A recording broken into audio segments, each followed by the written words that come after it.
El índice que va a seguir este trabajo será el siguiente. En primer lugar, se hablará muy brevemente de la historia del trastorno de identidad disociativo. Después, sobre cómo se define, de sus síntomas, epidemiología, causas, hallazgos psicobiológicos, diagnóstico, evaluación, tratamiento y por último del pronóstico.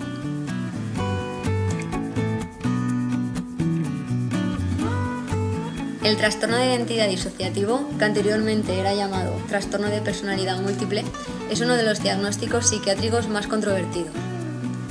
Después de que en 1970 se conocieran algunos casos y los medios informaran exhaustivamente sobre ellos, este trastorno se diagnosticó con más frecuencia. Sin embargo, no fue hasta 1980 que el trastorno de identidad disociativo entró en el Sistema Internacional de Diagnóstico de Trastornos Psíquicos.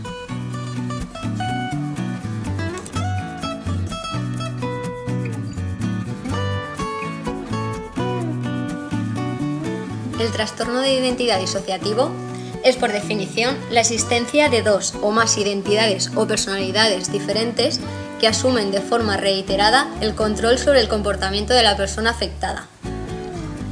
Cada una de estas personalidades tiene su propio patrón de percibir y actuar con el ambiente.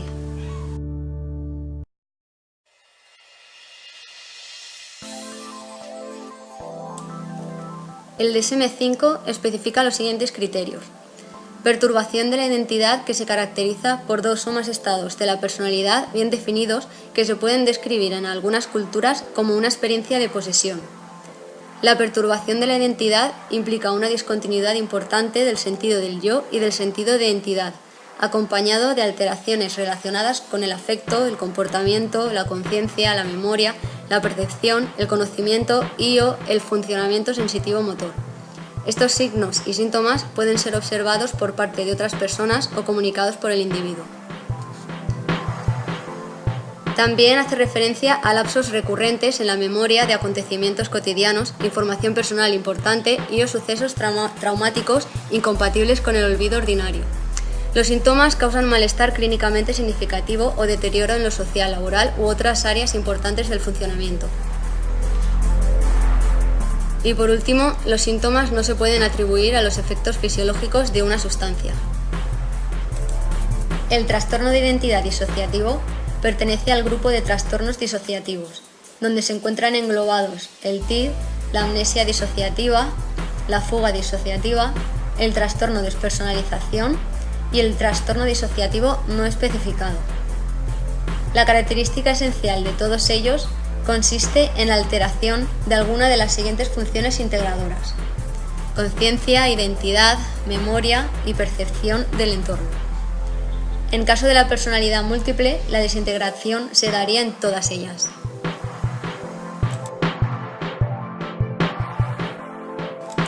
El trastorno de identidad disociativo puede presentarse de dos maneras, como posesión y como no posesión.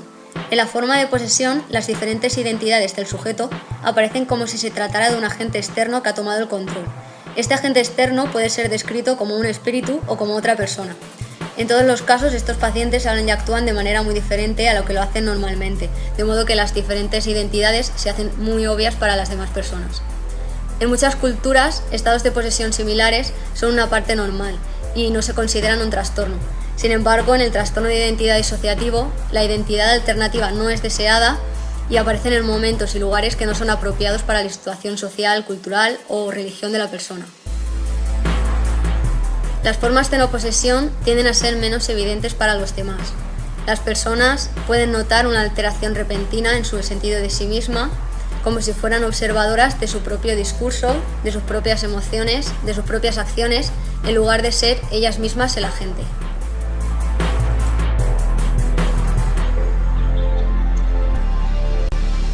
En personas con trastorno de identidad disociativo pueden llegar a aparecer una media de entre 8 y 10 identidades distintas. De estas, al menos 2 asumen en reiteradas ocasiones el control del comportamiento. La persona que asume la gran parte de la vida cotidiana en un trastorno de identidad disociativo se denomina host y es la personalidad oficial del paciente. El resto de las personalidades parciales se les llama alters, y estas son surgidas por la disociación. Las diferentes identidades de un paciente con TID se diferencian casi siempre con claridad. No solo tienen nombres, gustos y comportamientos diferentes, sino que también muestran diferencias psicológicas. Así, por ejemplo, una personalidad parcial puede tener una inclinación sexual diferente al resto, o alguna alergia a alguna sustancia que las otras no tienen. La persona con TID puede pensar que su cuerpo se nota diferente o que no le pertenece, como si se tratase del cuerpo de un anciano, de un niño, de una persona musculada o incluso de una persona del sexo opuesto. También puede referirse a sí mismos en primera persona del plural o en tercera persona sin ni siquiera saber por qué. Algunas personalidades parecen conocerse e interaccionar entre sí en un complejo mundo interior. Por ejemplo, la personalidad A puede ser consciente de la existencia de la personalidad B y saber lo que hace B como si estuviese observando su comportamiento. Sin embargo, la personalidad B puede o no ser consciente de la personalidad A. Esto mismo puede ocurrir con el resto de las personalidades. Como las identidades interactúan entre sí, las personas afectadas pueden referir que escuchan voces. Estas voces pueden ser conversaciones internas entre las distintas identidades o pueden dirigirse a la persona directamente, por ejemplo, haciendo comentarios sobre su comportamiento. El cambio entre personalidades suele producirse como consecuencia del estrés. La personalidad primaria, o la real, tiende a ser pasiva y depresiva, mientras que el resto son más dominantes y hostiles. Son las identidades más pasivas las que manifiestan mayor amnesia, y en caso de que sean conscientes de la existencia de las personalidades más dominantes, pueden ser dirigidas por estas, las cuales pueden dar órdenes en forma de alucinaciones visuales o auditivas. Aunque las manifestaciones de las identidades alternativas son muy evidentes, en ocasiones esto no es así. Cuando no se observan directamente los estados de personalidad alternativa, el trastorno puede ser identificado por dos grupos de síntomas: los positivos y los negativos. Los síntomas positivos hacen referencia a intrusiones espontáneas en la conducta y la conciencia que se acompañan de una pérdida de continuidad de la experiencia subjetiva, como la fragmentación de la identidad, la despersonalización y la desrealización. Por otro lado, los síntomas negativos hacen referencia a la incapacidad de acceder a la información o de controlar las funciones mentales que normalmente son fácilmente accesibles o controlables, como la amnesia. Así pues, otro de los síntomas del trastorno de identidad disociativo sería la amnesia disociativa. Esta está originada por un acontecimiento traumático o estresante que produce una incapacidad para recordar información personal importante. El trastorno de identidad disociativo conlleva vacíos de memoria. El host solo es consciente en parte de las otras personalidades, de manera que tampoco recuerda sus actos. De hecho, muchos afectados no saben en ocasiones cómo han llegado al lugar en que se encuentran o quién es la persona a la que acaban de saludar.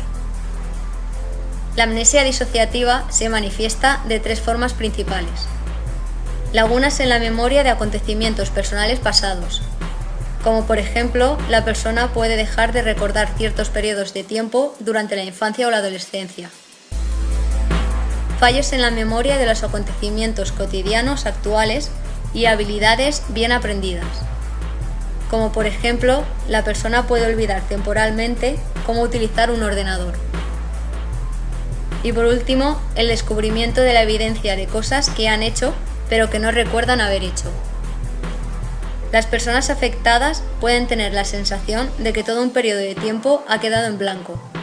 De hecho, mientras que la mayoría de la población general es incapaz de recordar acontecimientos de los primeros 3 a 5 años de vida, las personas con trastorno de identidad disociativo tampoco recuerdan los hechos pertenecientes al periodo de entre los 6 y los 11 años de edad. En TID son frecuentes las fugas disociativas. Estas se caracterizan por un viaje repentino lejos del hogar o del trabajo, con incapacidad para recordar el pasado y con confusión acerca de la identidad previa.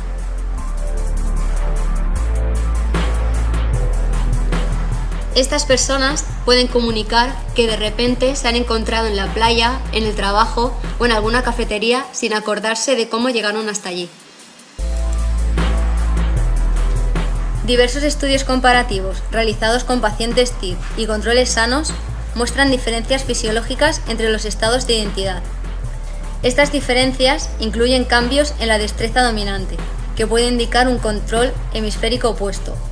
También en la respuesta a la misma medicación, a los alérgenos sensibles, a la función endocrina y a las variables ópticas, como por ejemplo a la variabilidad en la agudeza visual, en la refracción, en el estado oculomotor, en el campo visual, visión del color, curvatura corneal, tamaño de la pupila y presión intraocular en los diversos estados de identidad. Las personas con trastorno de identidad disociativo describen a menudo un conjunto de síntomas que recuerdan a otros que aparecen en distintos trastornos mentales y en numerosas enfermedades orgánicas. Por ejemplo, es frecuente que presenten intensos dolores de cabeza y otros síntomas dolorosos. Muchas de estas personas padecen de depresión y ansiedad y son propensas a hacerse daño a sí mismas, con lo cual también son frecuentes el abuso de sustancias, los episodios de automutilación y el comportamiento suicida. A menudo aparecen también problemas de disfunción sexual, trastornos alimenticios, comportamientos obsesivos compulsivos, agresiones y miedos. Además de todos estos síntomas, las personas con TID también muestran una mayor capacidad de hipnosis.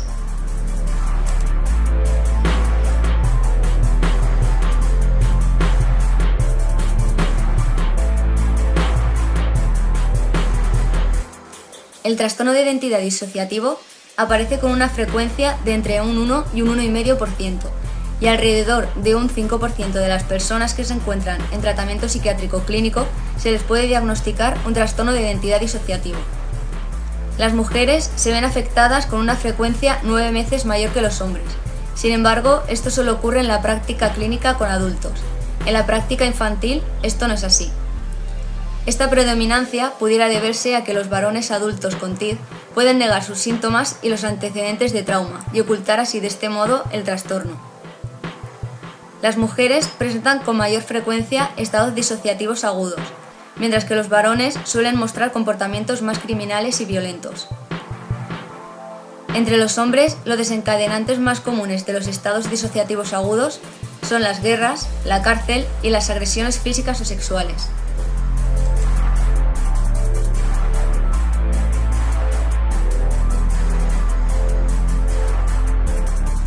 El trastorno de identidad disociativo suele aparecer en personas que sufrieron una tensión emocional abrumadora durante la infancia. El 96% de todos los afectados han sufrido repetidos abusos sexuales o físicos durante la niñez, han sido desatendidos o han llegado incluso a ser abandonados. En un 80% de estos afectados se han comprobado los 3 traumas. El 4% restante son niños que se despertaron de la anestesia durante una operación, y en estos casos el trastorno de identidad disociativo es mucho menos acusado y existen menos identidades parciales.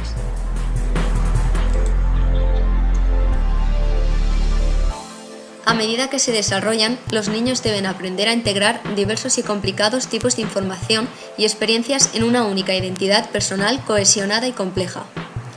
El abuso sexual y físico que se produce en la infancia cuando la identidad personal está en desarrollo puede tener efectos duraderos sobre la capacidad de la persona para construir una identidad única, especialmente cuando los abusadores son los progenitores o los cuidadores.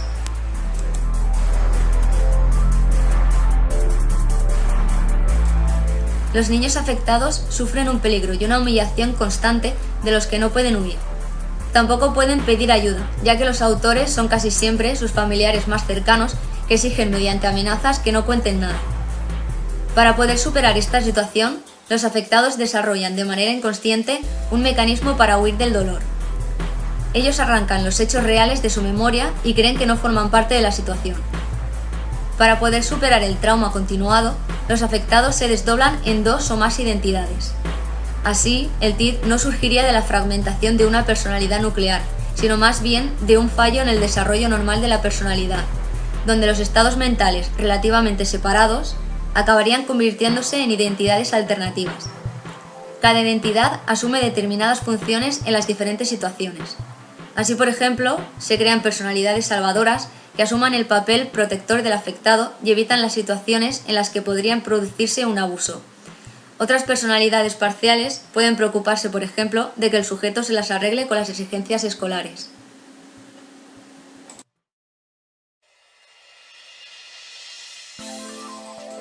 El desdoblamiento es un proceso progresivo e inconsciente cuyo requisito básico es la capacidad psicobiológica para la disociación.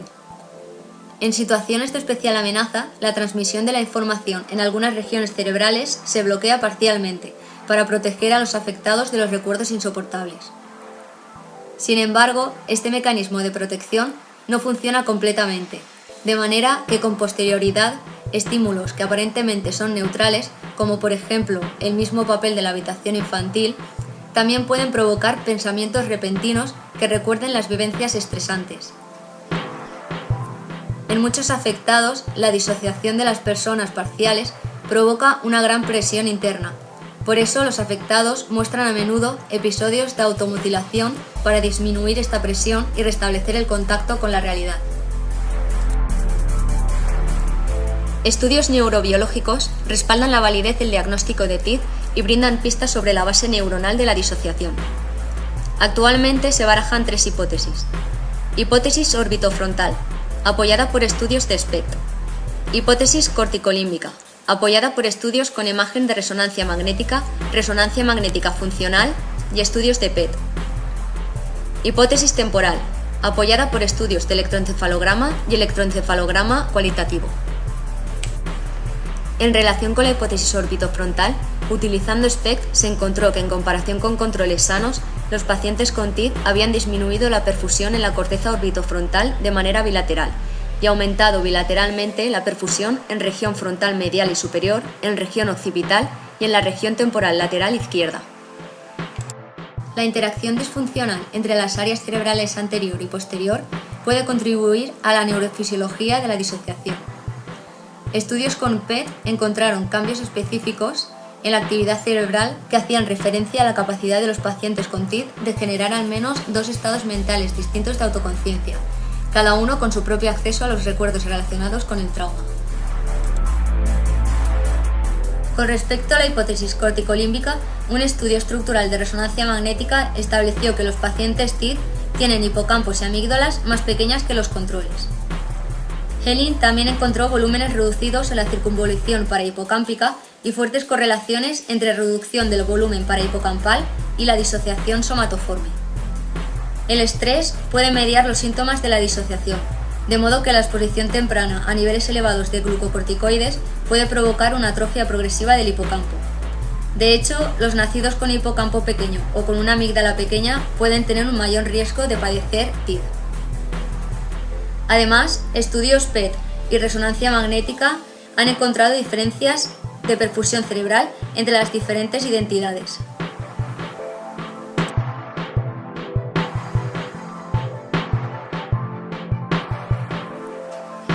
En más estudios con resonancia magnética se demuestra la activación de las cortezas sensoriales y motoras primarias, frontales y regiones prefrontales y núcleo accumbens durante el cambio en un paciente TID. Un ejemplo claro que demuestra que las diferencias entre los estados de la personalidad varían según la información sensorial y que tienen fundamentos biológicos sería el caso de la paciente BT.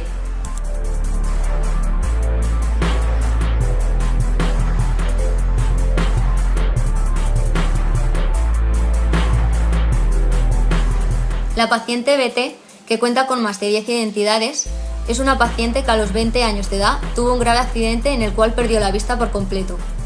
Fue entonces diagnosticada con ceguera cortical. 13 años después, durante una sesión de psicoterapia por su TID, recuperó la vista de repente mientras encarnaba la identidad de un muchacho adolescente. En ese momento, los doctores comenzaron a utilizar técnicas hipnoterapéuticas y la capacidad visual de la paciente se extendió a algunas otras identidades, de modo que a veces ve y a veces no ve. Con el tiempo se llegó a la conclusión de que la ceguera no era cortical, sino que se trataba de una ceguera psicológica, con lo cual implicaba una capacidad cerebral para controlar el influjo de información visual. Normalmente la información viaja desde el ojo hasta el tálamo y después a la corteza visual, pero en el caso de la señora Bete, la información se bloqueaba en su cerebro y no llegaba a su destino final.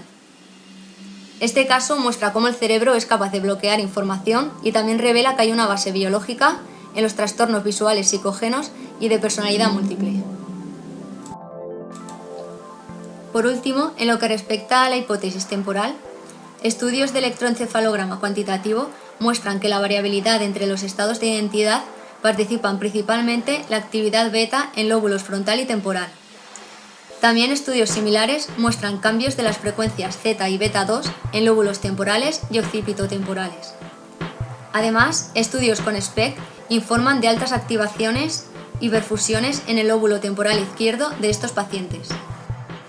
Sin embargo, a día de hoy no está claro si las tres hipótesis están compitiendo o si hay una posible fusión de las tres.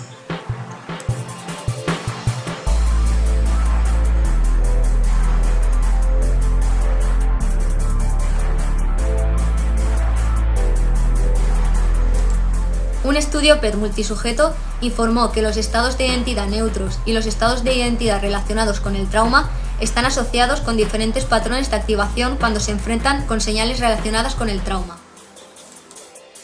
Recientemente ha surgido un modelo neurobiológico para TID que propone que el estímulo neutro activa las áreas prefrontal y cingulada, así como las áreas de asociación posterior y circunvoluciones parahipocampales cuando se enfrentan con información relacionada con el trauma. El prefrontal y el cingulado son el núcleo de la sobreestimulación de la emoción, mientras que las áreas de asociación posterior y las regiones parahipocampales se piensan que están involucradas en la supresión de recuerdos autobiográficos no deseados.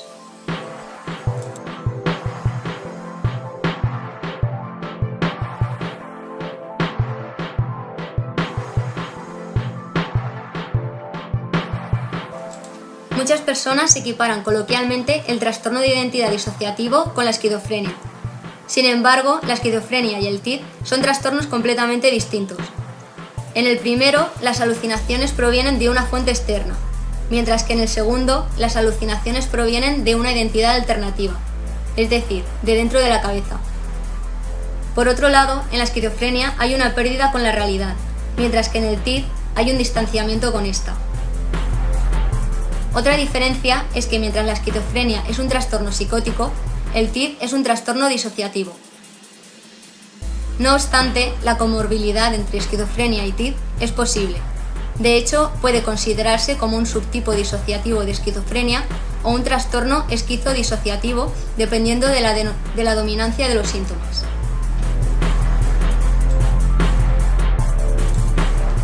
La comorbilidad del trastorno de identidad disociativo con el trastorno límite de personalidad es posible, y una señal para su diagnóstico diferencial sería el bajo nivel general funcional que tiene el trastorno de límite de personalidad respecto al TID. La comorbilidad con el trastorno de estrés postraumático también es posible. Hay una relación estrecha entre el trastorno de estrés postraumático y el trastorno de identidad disociativo. Sin embargo, mientras el primero está relacionado con experiencias traumáticas únicas durante la adultez, el TID se relaciona con traumatización crónica durante el desarrollo. A pesar de que no es común la comorbilidad con el trastorno disociativo, el trastorno bipolar es un elemento importante en el diagnóstico diferencial, porque muchos pacientes con trastornos disociativos son erróneamente diagnosticados con trastorno bipolar o trastorno ciclotímico, debido a las fluctuaciones del estado de ánimo. Por otro lado, la epilepsia del lóbulo temporal puede causar síntomas disociativos como por ejemplo despersonalización.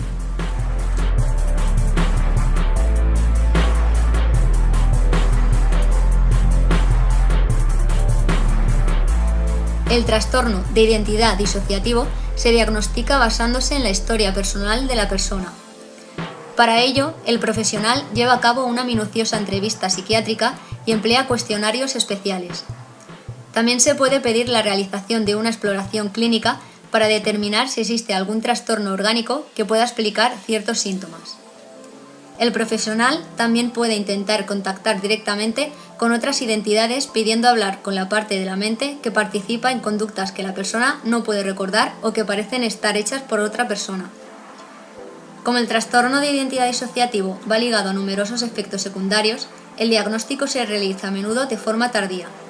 al principio se suele realizar un tratamiento sin éxito, por ejemplo, por un trastorno límite de la personalidad o depresión. Desde la aparición de los primeros síntomas hasta que se encuentra el diagnóstico correcto, pasan de media entre 6 y 7 años.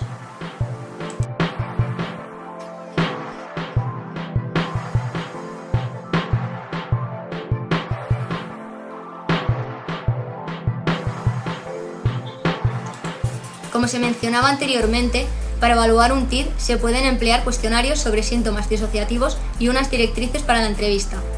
Estas son algunas escalas y entrevistas estructuradas que ayudarán a hacer un diagnóstico sistemático de disociación.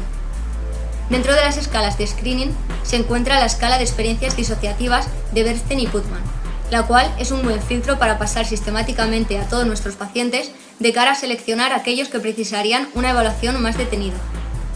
También encontramos la lista de comprobación de disociación en niños de Putman, la escala de experiencias disociativas para adolescentes de Armstrong, Putman, Carlson, Libero y Smith, los cuestionarios Steinberg y el cuestionario de disociación somatoforme de Ehlers-Danlos, el cual incluye síntomas positivos y síntomas negativos. Dentro de las escalas diagnósticas autoadministradas encontramos el inventario multidimensional de disociación de Paul Dell, una escala autoadministrable de 218 ítems. Por último, como entrevistas estructuradas, están el cuestionario de examen del estado mental para disociación de Lowenstein, la entrevista clínica estructurada de Marlene Steinberg y la entrevista de trastornos disociativos de Colin Ross, la cual se divide en varios cuestionarios que recogen datos sobre amnesia, despersonalización, desrealización, confusión de identidad y alteraciones de la identidad.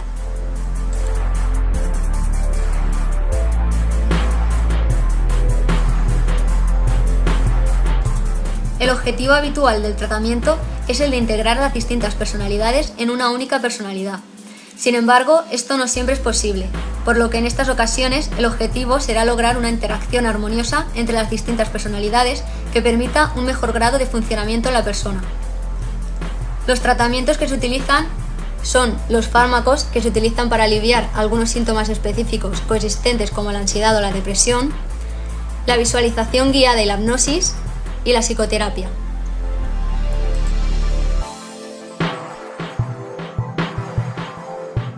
La psicoterapia suele ser larga, difícil y emocionalmente dolorosa. Las personas pueden experimentar numerosas crisis emocionales derivadas de los actos de las distintas identidades y de la desesperación que puede provocar la evocación de recuerdos traumáticos durante la terapia. Por ello, a menudo son necesarios varios periodos de hospitalización psiquiátrica para ayudar a las personas a asimilar los recuerdos particularmente dolorosos. La psicoterapia consta de 3 fases. En primer lugar, se garantiza la seguridad de la persona, dada la tendencia de estos pacientes a autoagredirse e intentar suicidarse, y se reducen los síntomas más interfirientes con la vida cotidiana, como la depresión o el abuso de drogas. En esta fase es muy importante fomentar la comunicación y la colaboración entre las diferentes identidades. Durante la segunda fase se trabajaría la confrontación, superación e integración de recuerdos traumáticos. El objetivo de esta consiste en aceptar lo vivido como parte del pasado sin que los viejos desencadenantes vuelvan siempre a provocar los estresantes recuerdos. Por último, se integran las identidades. Para ello es importante que el terapeuta respete y valide el rol adaptativo de cada una para facilitar que la persona acepte como propias esas partes de ella misma. Cada fase del tratamiento tiene una duración individual diferente y según las circunstancias se puede realizar en repetidas ocasiones. Generalmente son necesarias 1 o 2 sesiones de psicoterapia a la semana, durante al menos 3 a 6 años.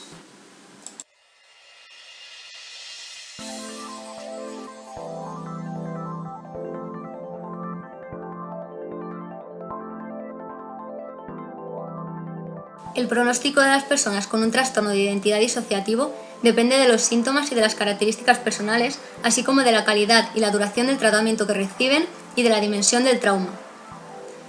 Generalmente hay una mejora en el estilo de vida con el tratamiento, sin embargo, el tiempo para alcanzar esto es indefinido.